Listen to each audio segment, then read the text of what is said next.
अगर आपने railway stocks पे ध्यान दिया होगा तो पिछले कुछ हफ्तों में इनकी चाल जबरदस्त रफ्तार से आगे बढ़ी है। फिर चाहे वो शेयर आरबीएनएल हो, इरकॉन इंटरनेशनल हो या फिर आईआरएफसी। 8 जुलाई को भी रेलवे स्टॉक्स में अच्छी तेजी नजर आई। सिर्फ एक दिन में ये शेयर 18% तक चढ़ चुके हैं। इससे पहले कि हम रेलवे स्टॉक्स में तेजी की वजह बताएं, आप हमें कॉमेंट करके बता सकते हैं कि क्या आपके पास भी कोई रेलवे स्टॉक है।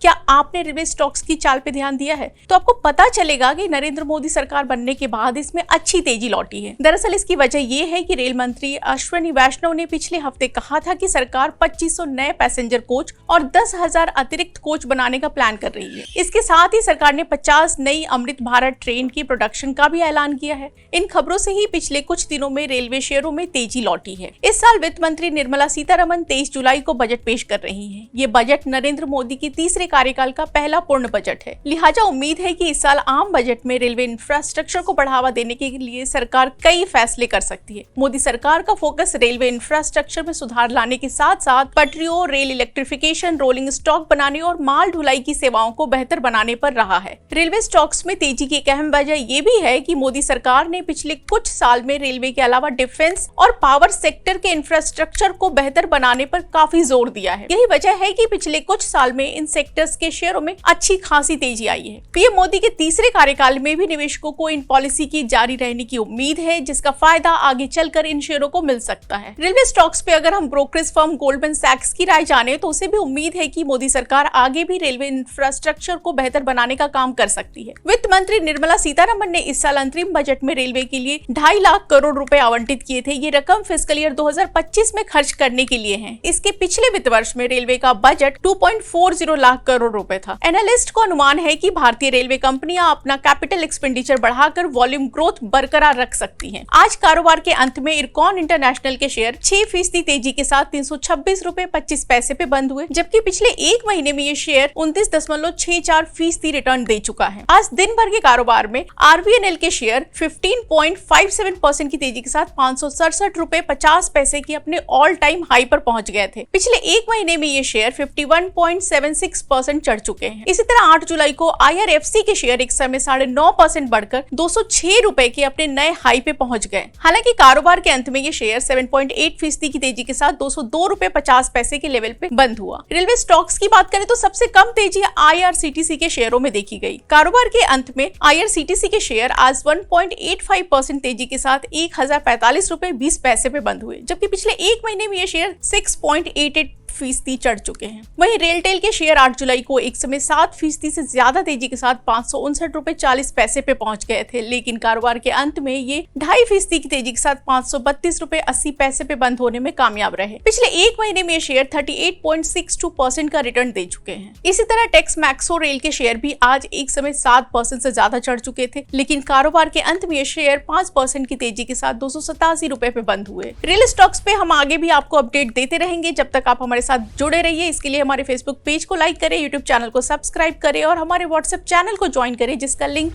नीचे कमेंट बॉक्स में है।